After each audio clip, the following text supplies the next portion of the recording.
Guys, তোমরা সবাই নিশ্চয়ই ভালো আছো, আমিও ভালো আছি। আজকে দেখো অনেকদিন পর ঘাস কাটতে এসেছি। আর এই বর্ষাকালে তো ঘাস কাটা একটু খুব একটা সুবিধার নয়, খুব কষ্টের। কারণ দেখো সব জমিনে জল জমে গেছে 1 হাঁটুর মতো। তার সত্ত্বেও এর মধ্যে দিয়েই গরুর জন্য ঘাস কাটতে আসতে হবে। এর জন্য দেখো বৃষ্টি হচ্ছিল অনেকদিন ধরে, এর জন্য আসিনি। ঘরের কাছে ঘাস ছিল বাড়িতে, সেগুলো নিয়ে চালিয়ে দিয়েছি। আজকে দেখো জমিনে চলে এসেছি ঘাস কাটতে। তোমরা প্লিজ ভিডিওটা দেখতে থাকো, কেউ স্কিপ করো না।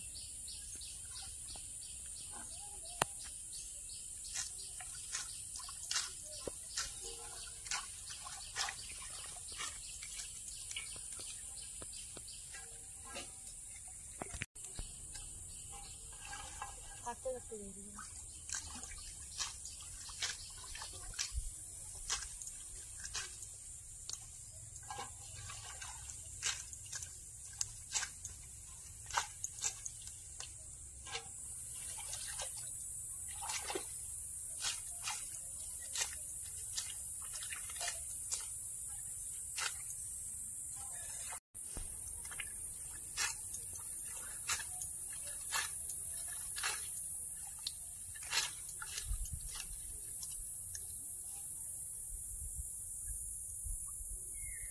এই জমিনটা কিন্তু আমাদের নয়, এটা লোকেদের জমিন। এটা চাষ হয় না, দেখো শুধু ঘাস ভর্তি হয়ে গেছে।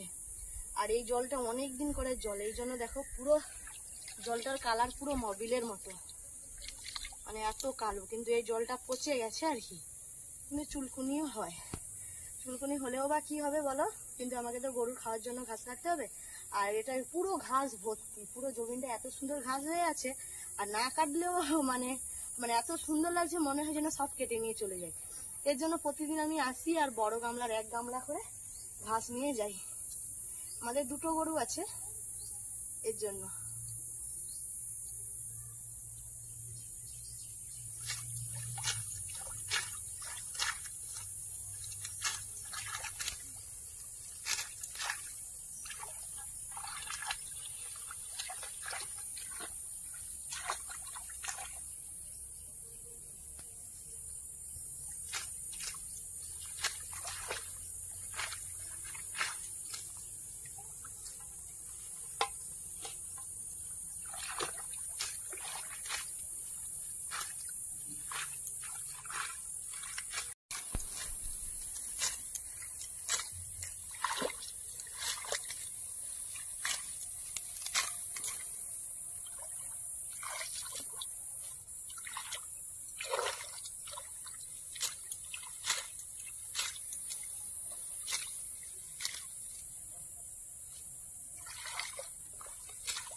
এখন যদি না আমি ঘাস কেটে নেওয়ার পরে আরো বেশি রোদ বেরোবে।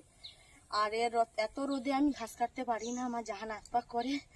কারণ আমি তো একটা মানুষ, বলো, শরীর আছে আমার। এর জন্য দেখো হালকা রোদ বেরিয়েছে, বাড়ির সব কাজ সেরে দিয়ে ঘাস কাটতে চলে এসেছি, ছেলেকে ঘুম করিয়ে দিয়ে।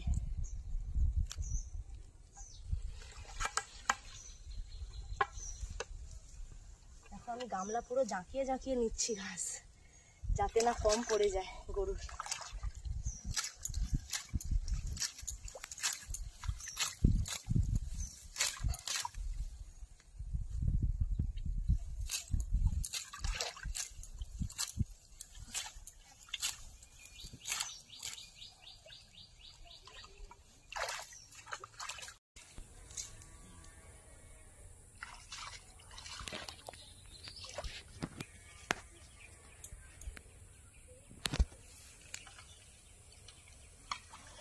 দেখো একটা বড় গামলার পুরো চুর করে ঘাস নিয়ে নিয়েছি।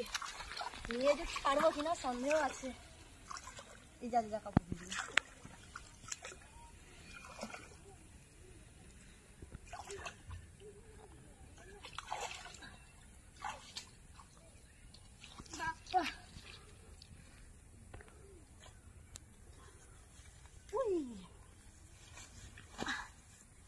পুরো হড়কা।